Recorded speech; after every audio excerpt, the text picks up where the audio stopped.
कुशवाहा जी को 20 साल दिया, अब आगे का समय मैं आपको देना चाहता हूँ। राजनीति वह ताकत है जो हमारे अधिकारों की रक्षा करती है। इसलिए पिछले 5 वर्षों से मैंने शिक्षा के ऊपर काम करना शुरू किया कि किसी भी समाज को मजबूत करना हो तो मेरी कभी भी लड़ाई अपने समाज के लोगों से नहीं है। आज को राज करने का टाइम आया है। हार की बजाय कलम से और संघर्ष की बजाय मैं आप लोगों को कुछ याद दिलाने आया हूं जो हमारे पूर्वजों ने हमें देकर गए हैं।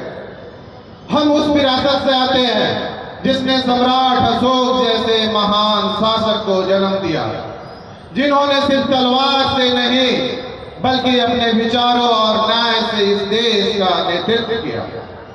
और सम्राट अशोक ने युद्ध की बजाय समाज और धर्म के रास्ते को अपनाया और एक सच्चे राजनेता की तरह लोगों के दिलों में अमिट छाप छोड़ी।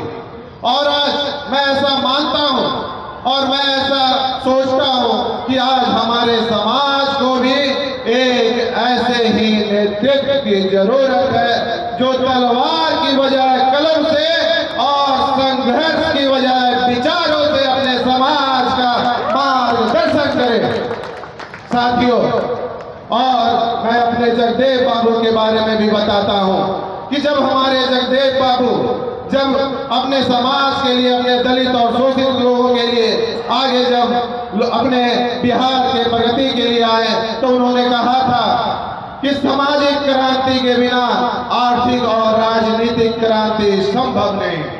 मैं जो लड़ाई का आज बुनियाद डाल रहा हूं वो एक कड़ी और लंबी होगी और इसमें लोगों का आना जाना लगा रहेगा, लेकिन इसकी धाराएं कभी रुकेगी नहीं और इसकी पहली पीढ़ी के लोग मारे जाएंगे और दूसरी पीढ़ी के लोग जेल जाएंगे और तीसरी पीढ़ी के लोग राज करेंगे।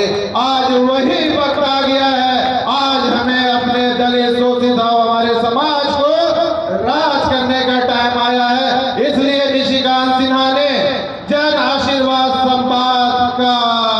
संवाद चालू किया ताकि आने वाले समय में हमारा समाज, हमारे दलित शोषित लोग, हमारे गरीब लोग अपने हक की लड़ाई करें।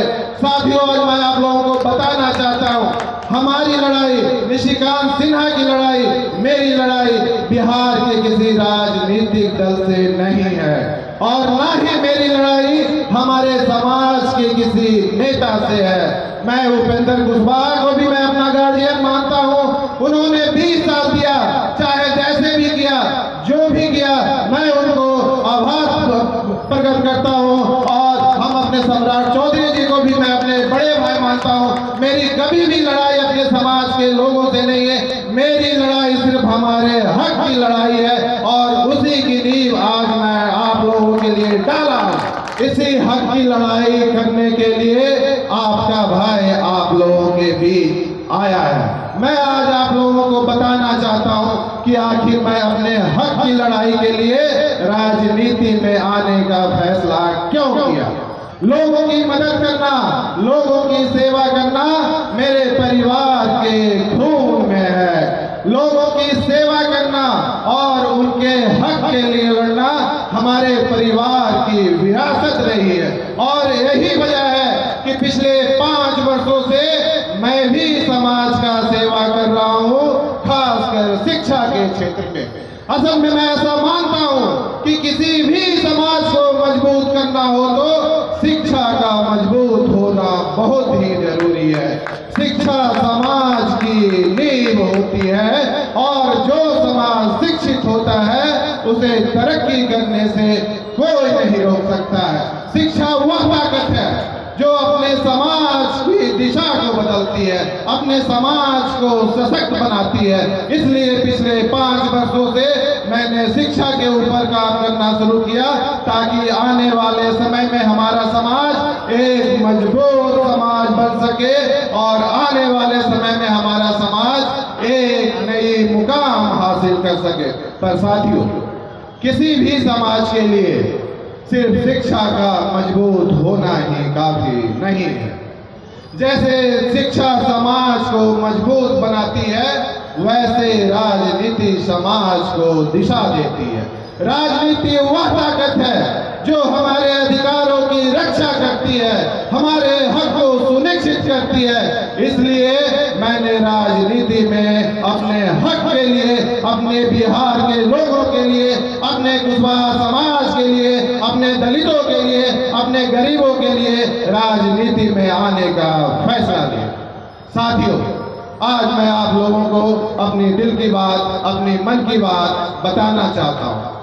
मैं कभी भी ऐसे, मैं 20 सालों से अपना बिजनेस कर रहा था, मैं 20 साल से गुजरात में रह रहा हूँ और 20 सालों से अपना बिजनेस कर रहा था। मैं कभी भी राजनीति में नहीं आना चाहता था।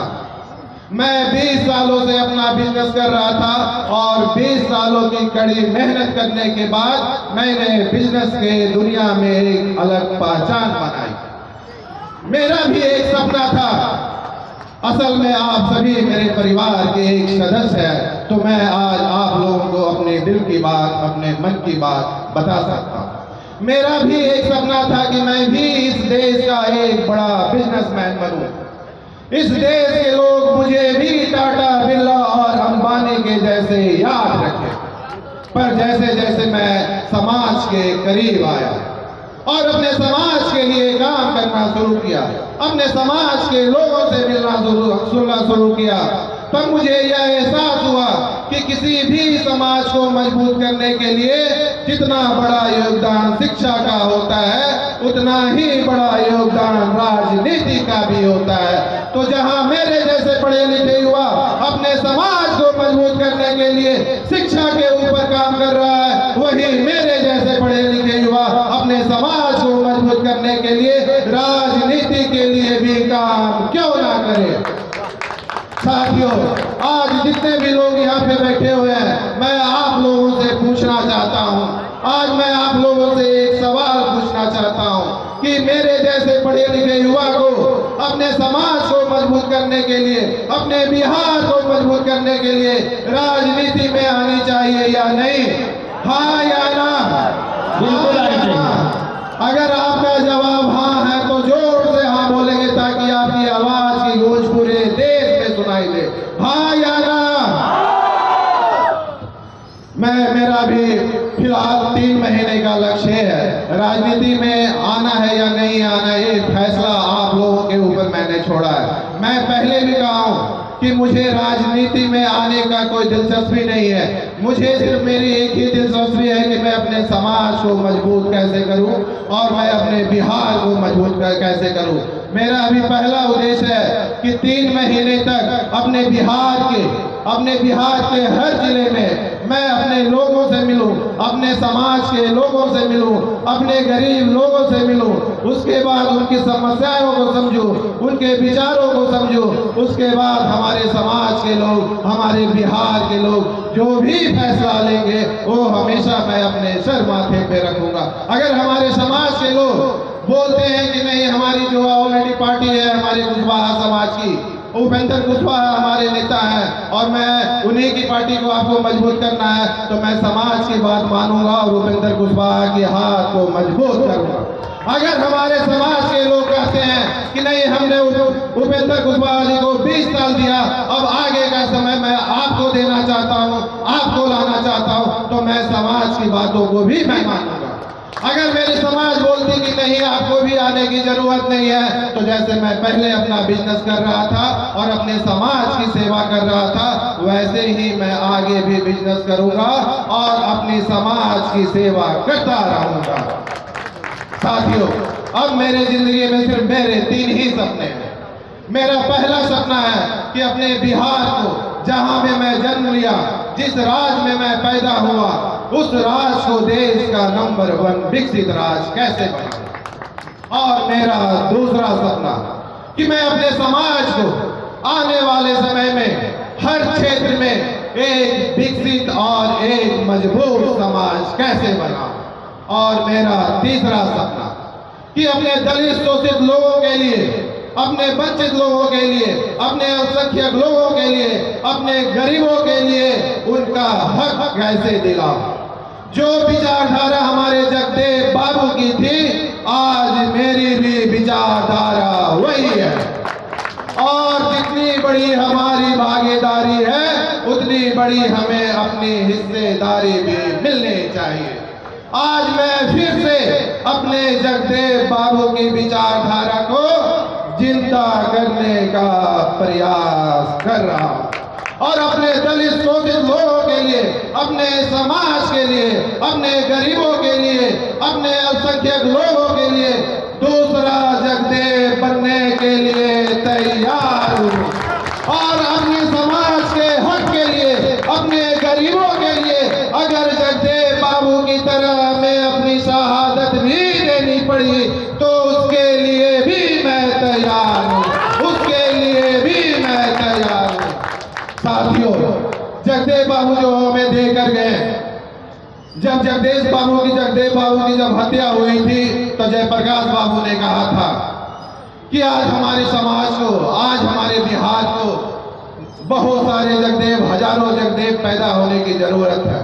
पर मैं आप लोगों से कहता हूं कि अगर हमारे जगदेव बाबू की सपना को सच में पूरा करना है तो हमें हजारों नहीं बल्कि हर लोगों को जगदेव बनने की जरूरत है, हर लोगों को जगदेव बनने की जरूरत है। और इसका शुरुआत आपका भाई निशिकांत सिन्हा आज से कर दिया है।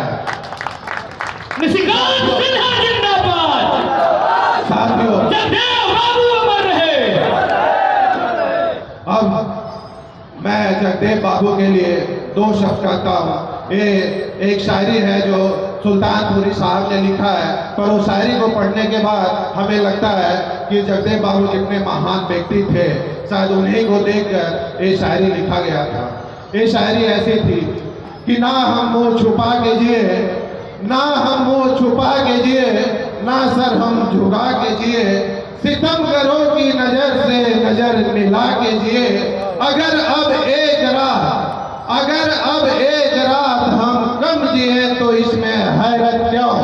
अगर अब एक रात अगर हम कम जिए तो इसमें हैरत क्यों?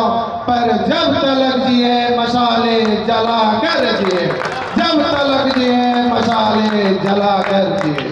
साथियों, अब अंत में मैं बस यही कहना चाहता हूँ कि कोई भी काम इंसान से बड़ा नहीं होता है और हारा वही है जो लड़ा नहीं है।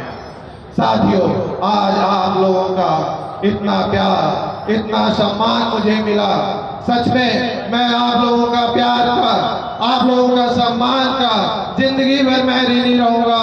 और आज आप लोगों ने इतना साथ दिया, मेरा समर्थन दिया, मेरे विचारों को सुना, मेरी बातों को सुना।